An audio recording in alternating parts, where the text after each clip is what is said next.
Sir, ಈಗ ಯಾವುದೇ ಒಂದು ಶಾಪಿಗೆ ಹೋದ್ರು ಕೆಲವೊಂದು ಕಡೆಗಳಲ್ಲಿ ನಾವು ನೋಡ್ಬೋದು ಕ್ಯಾಶ್ ಮಾತ್ರ ನಾವು ಸ್ವೀಕರಿಸ್ತೀವಿ, UPI ಇಲ್ಲ. ಯಾಕಂತಂದ್ರೆ ನಮಗೆ GST ನೋಟಿಸ್ ಬಂದಿದೆ ಅಂತ ಹೇಳ್ತಾರೆ.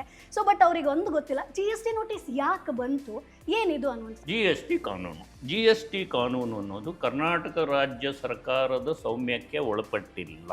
ಕೇಂದ್ರ ಸರ್ಕಾರದ ನಿಯೋಜಿತ ಸಂಸ್ಥೆ GST ಕೌನ್ಸಿಲ್ ಅಂತ ಒಂದಿದೆ. ಓಕೆ. GST ಕೌನ್ಸಿಲ್ ತಗೊಂಡಿರೋ ನಿರ್ಣಯಗಳನ್ನು ಕೇಂದ್ರ ಸರ್ಕಾರ ಇರ್ಬೋದು, ರಾಜ್ಯ ಸರ್ಕಾರ ಇರ್ಬೋದು, ಪಾಲಿಸಲೇಬೇಕು. ಈ ಪ್ರಕ್ರಿಯೆಯಲ್ಲಿ 2017 ಜುಲೈಗೆ 2019 20 ಲಕ್ಷ ಟರ್ನ್ ಓವರ್ ಇದ್ದವರಿಗೆ ರಿಜಿಸ್ಟ್ರೇಷನ್ ಬೇಕು. ಗಮನ ಇಟ್ಕೊಳ್ಳಿ, ನಾನು ಸಣ್ಣ ವ್ಯಾಪಾರಿ, ನಾನು ದೊಡ್ಡ ವ್ಯಾಪಾರಿ, ನನ್ನ ಅಂಗಡಿ ವೆಯ್ಟ್ 55 kg, ಅದು ಪ್ರಕ್ರಿಯೆ ಪರಿವಿಡಿಲಿ ಬರಲ್ಲ.